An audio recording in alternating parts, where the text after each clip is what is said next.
discuss an issue that I think has been misunderstood over the years. I myself, when I was younger, kind of misunderstood it, and I could still be misunderstanding it altogether, but I think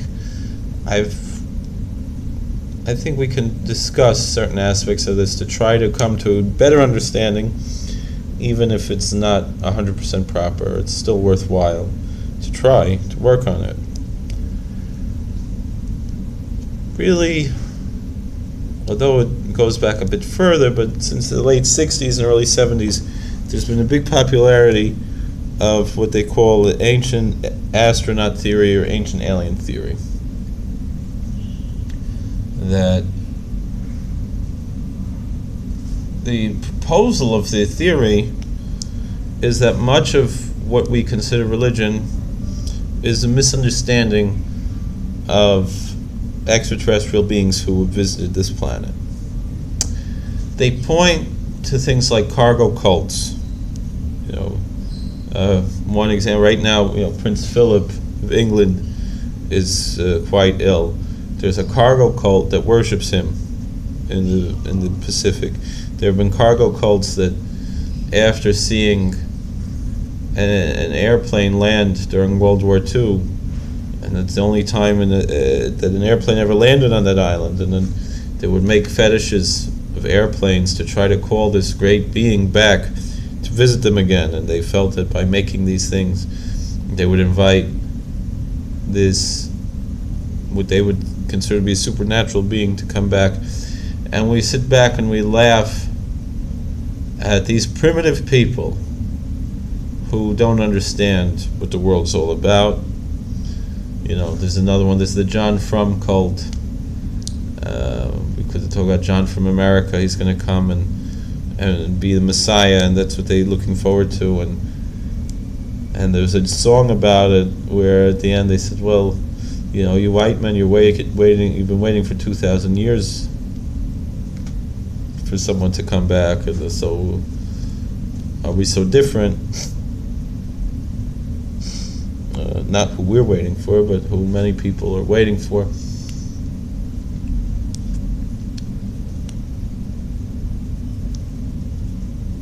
And then, what's the message of that? Is it that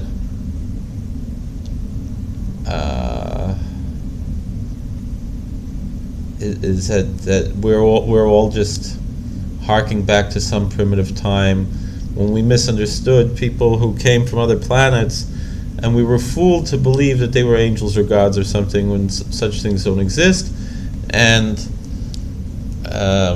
really they were just aliens all along. That's what generally most proponents of the ancient alien hypothesis seem to indicate. There have been cults that have been built up around this. There's one in particular I can think of, a very dangerous cult. And their basic premise is that we were fooled by aliens, and we worship, and the God we believe to be this God that fills the whole universe is really just an alien, and we were fooled by him, and so forth. Now, the foolishness of such a statement from a theological standpoint can't be underestimated. The thing is, they'll point to our own scriptures, and that's what I really want to talk about.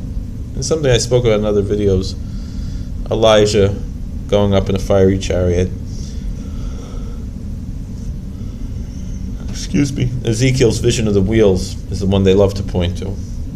And they say, look, Ezekiel was wrong. He thought, and this primitive old priest, he thought he was seeing some sublime, theophany of angels and so forth, when all he saw were just alien craft, extraterrestrial craft, UFOs, flying saucers that flew here and visited there. And he's recording this in the Bible, and he's really mistaken. That's, poor, backward, primitive Ezekiel not understanding, our understanding of science fiction. That's how the secular establishment would want you to think. Whereas the fact of the matter is probably just the opposite. Meaning, Ezekiel knew exactly what he saw. Ezekiel was a lot smarter than us. His generation were much greater, holier, and smarter than us. That's one of the basic ideas of Orthodox Judaism. Is you read the Sidoros. There's the famous story of Rabbi Yaakov Kamenetsky, Zecher Tzaddik Livracha. He was on a plane, and there was one of the early Zionist leaders, I'm not sure who it was, sitting next to him. And Rabbi Yaakov, his grandson, was with him, taking care of him with so much care. And this secular Zionist, he turned to Rabbi Yaakov, he said, I don't understand. Your grandson cherishes you, values you, he looks up to you and everything you stand for. And my grandkids just want to go to the club and they don't care about all of the enthusiasm and excitement and idealism that we had in the early Zionist movement. And Rabbi Yaakov said to him, it's a very simple answer. He said, you believe that you come from monkeys. It's not exactly, but come from a common ancestor to monkeys that was more primitive. That's, the earlier days were more primitive, a lower life form. And through evolution, we got to this level of humanity. And so even though it goes against basic science, the laws of thermodynamics, entropy, your faith tells you, which is unscientific, that each generation is getting better and better. It's not exactly what Darwin believes, but it's the idea behind it. And so, whereas I believe that God created Adam perfect, and people fell, in the time of Moses we attained that perfection, and again we fell. But the pinnacle of society was in the days of Moses. And since then we've been digressing. So therefore your grandson sees you as 2 generations closer to a monkey, not deserving of any respect. And my grandson sees me as 2 generations closer to Sinai, closer to creation, closer to God, to when God intervened, either through creating us or through contacting us at Sinai, disclosing the truth of the universe. So therefore, that's a basic idea in Orthodox Judaism. It's something that separates Orthodox Judaism in many ways from other forms of Judaism, other denominations, movements away from Judaism, is that we see the older generations as worthy of our utmost respect. And they don't, obviously, even if they claim to. They believe in progress and moving beyond what was. Not to say we hold on to everything of the old days. There was a lot of corruption in the older times that we have to move beyond and progress beyond. That's true. Now, that being said, excuse me. This, of course, the secular will say this is a fairy tale, but we have to understand, at least for us, to have a proper hashkafa. It's more likely, if there's any truth to flying saucers and all this, even from a scientific standpoint, from a logical standpoint, from many standpoints, it doesn't make sense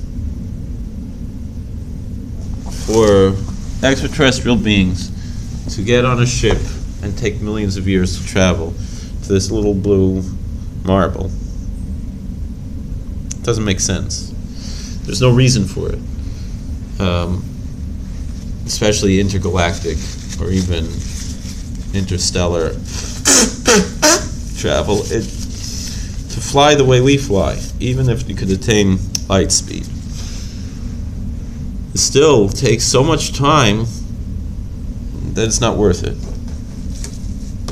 Now, there are those who claim that extraterrestrial beings are able to dematerialize and rematerialize instantly at any time in any space because their technology is so much greater than ours. That's getting closer to the truth, but not quite there yet, because it's not that they developed technology over time. It's that they rather were created by God for different reasons than we were created. Essentially, they were created for us. God created them to serve Him and to serve His purpose, but also to serve us. I know that sounds extremely arrogant. That goes against the whole idea. What most people say is that, well, the universe is so vast, we'd be so arrogant to say we're the only intelligent life in the universe. And then there's arguments of how rare life is in the universe, how carbon-based life forms,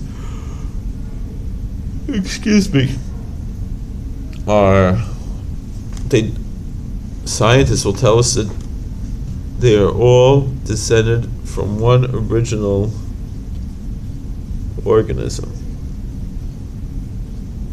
which perhaps our religious views would disagree with, perhaps not.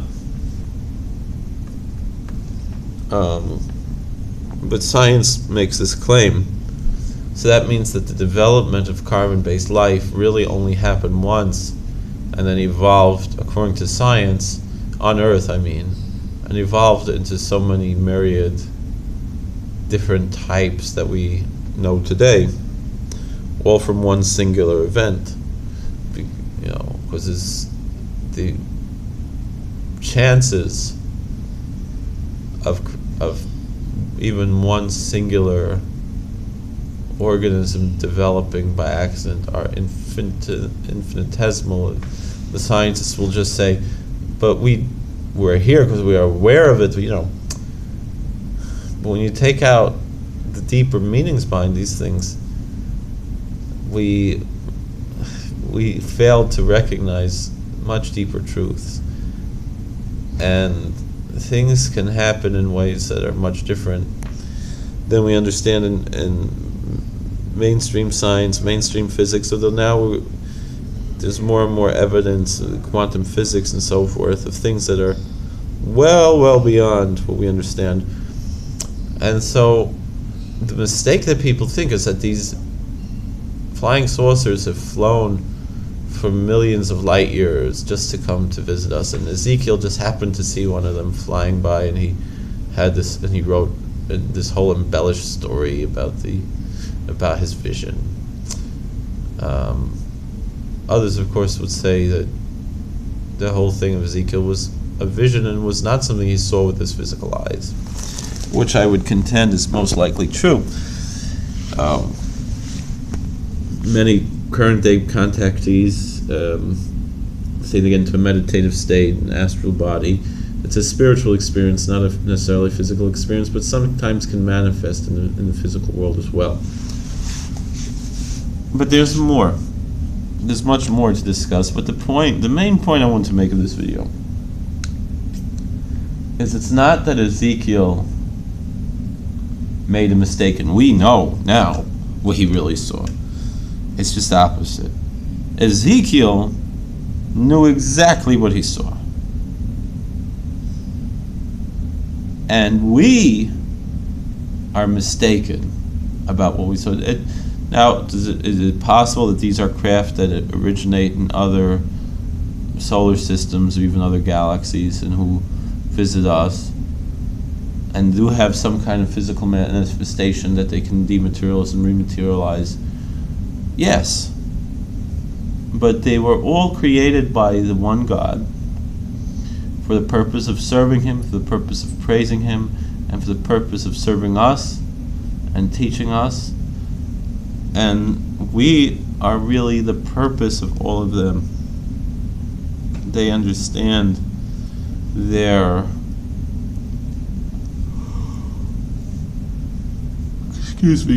mission is for us. They're more intelligent than us, more advanced than us, but because that's how they were created by God. And Jewish legends say that God consulted with these beings, with various intelligent beings that He created before creating us. And so we have angels, many different types of angels, and we have many different types of extraterrestrial intelligences. Angels are essentially, as are demons, essentially extraterrestrial intelligence. That doesn't mean that they actually have physical bodies on other planets. Some might and some may not. They live in another dimensional sphere different than how we live, with different physics, different rules, different everything. Yet they are able to communicate with us, they are able to interact with us, they are able to materialize themselves within our society, and among them are these beings that would appear to be craft. Many people, secular teachers of this subject, will tell you that the craft themselves are alive and have a form of intelligence and can communicate it. And they can also be vehicles for passengers, but that's not but they themselves are alive. This is something you find in certain forms of science fiction also. But, this is the main point I want to bring out, is that whatever Ezekiel saw, it's not how some secular theorists would say, he got it wrong, but we know what it is now. It's just the opposite. He knew exactly what he saw, and we are getting it wrong. And if we just follow the traditions, we'll get a better idea of what he actually saw, instead of being led by, what we think is science, what we think, so far the scientific method has delivered to us this much, because we're not there yet. But when we're going to get there, it's going to be something else. And eventually science is going to advance the level where we're going to find out that most of what we thought was religious folklore is actually true. However, through science, we'll be able to understand it on a different level than most people. I'm not talking about the actual prophets or even great scholars, people who did understand these things to a certain extent, but most people who read these books turn them into a mythology, turn them into a religion, turn them into folklore, understand them maybe in a superstitious way instead of in a logical and scientific way, which is the truth of them. So therefore,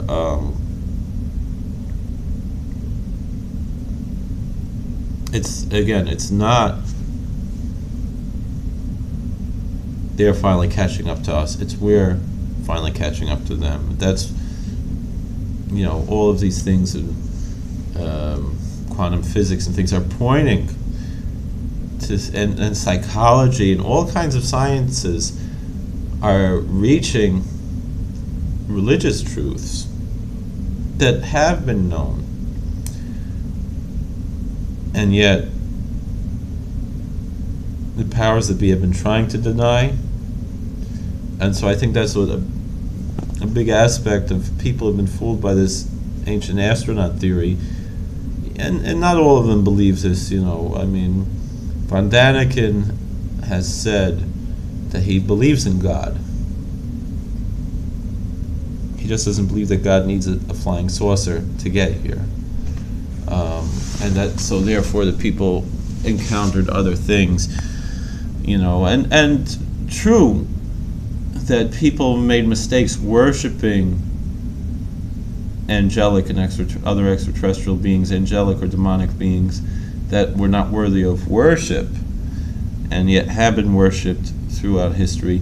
But most of the more mature theologians, even from what we would see to be the most pagan backgrounds, understand that there is this underlying monotheism. Hinduism at its core, even though there are many different types, but the oldest approaches to the Vedic tradition were always monotheistic. And it's just that the people misunderstood beings that the one God created that are greater than us in certain aspects but lesser than us in others, and they mistakenly start to worship them when they do not deserve worship. Only the one God. According to our tradition, we are not allowed to pray to anybody but the one God who created everything and who sustains everything and is constantly creating everything. And so that's a major aspect of what exactly is going on. But again, just to reiterate one more time, and I know it might seem like too much, it's not that Ezekiel misunderstood what he saw and we're finally understanding. It's just the opposite. It's we're misunderstanding what we're seeing now. We've been seeing for the past 50, 60, 70 years, and to a certain extent even before then, and we are assuming that their technology is not that much different than our own one, and we're assuming that they're not that different from us.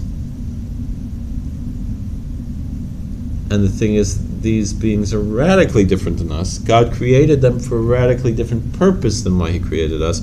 And people of faith, people who read the Bible, have known this forever. It's just that people want to throw away the Bible, but then these beings keep showing up. And they want to interpret them to be something physical. And then there are hoaxes and all kinds of things in addition to that. But it's not that Ezekiel got it wrong and we're finally getting it right. We got it wrong and Ezekiel got it right, and we got to go back to the Bible, back to the basics, with an open mind, not in a superficial and superstitious and childish way, but in a mature way, a scientific way, an intellectual way, with an open mind, and understanding that we don't have all the answers yet. The answers are all there, but we haven't revealed them yet. We haven't been privy to what's there in the books. But someday, God will have another event like Sinai, another disclosure event like Sinai, and the world will be restored to how it's supposed to be. Thank you for watching. God bless you. Please like, share, and subscribe. All right, all the best.